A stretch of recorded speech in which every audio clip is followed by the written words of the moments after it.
It is my pleasure at this time to be joined by the only four-time nominee in TMA Awards history. This year he's up for Best Caller of the Year, Worst Caller of the Year, Worst Take of the Year, and Rookie of the Year.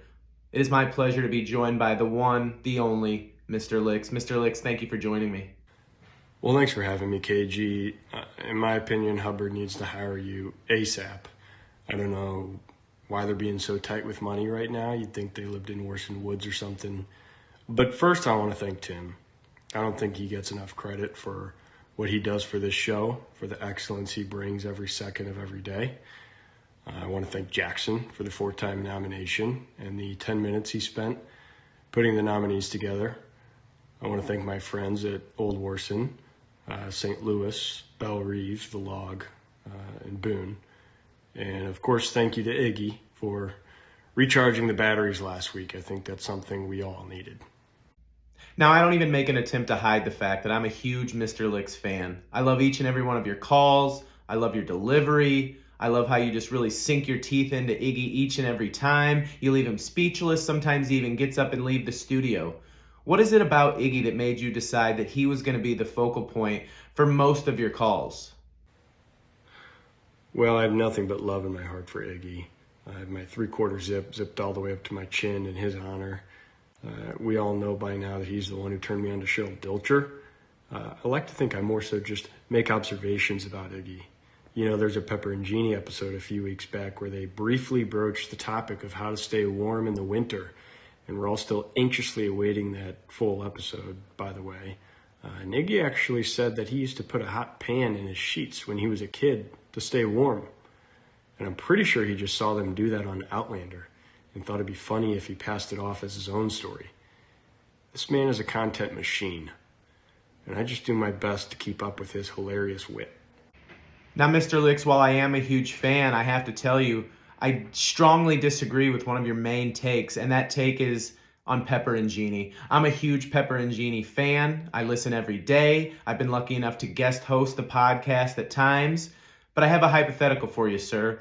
If you were in charge of programming and you were tasked with making some improvements to Pepper and Jeannie, what improvements would you make to make the podcast more listenable? 4 things. First, put literally 1 ounce of effort into getting a sponsor.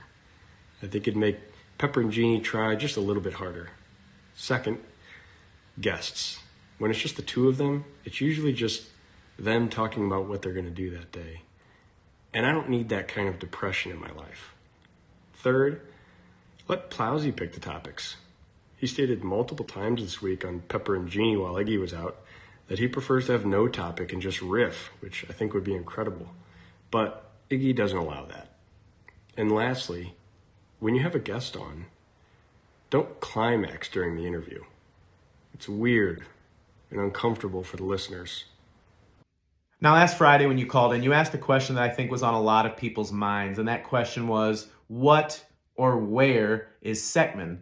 And you're right, Seckman is a public school in Jefferson County. I understand you may not be familiar, you've never heard of Old May Ferry, but Mr. Licks, I'd like to extend an olive branch and make you an offer. The next time you're around, I would love to take you to Imperial, show you Seckman High School, show you Old May Ferry. What do you say, Mr. Licks? Would you come along? Yeah, KG, full transparency.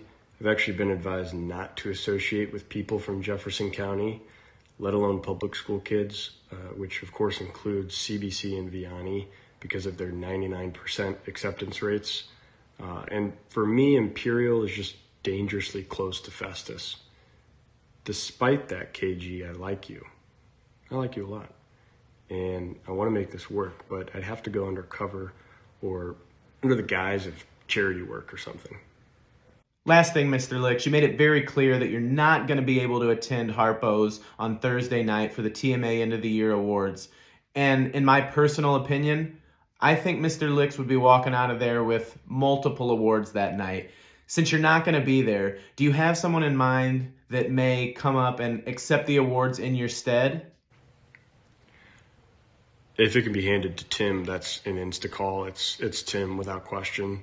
I can't think of a better, smarter, better looking, more emotionally mature, softer, harder, more intelligent, hilarious, knowledgeable, kinder, more generous, more deserving of a higher salary and bonus, more on point, wittier, quicker, more salt of the earth, straight shooter, truth teller, man for others, good-natured, big-hearted, charitable, deserving of more time on HD1 radio, more hardworking, never wrong, always right type of guy, better broadcast voice, more charming, more beguiling, more patient, or cooler person than Tim.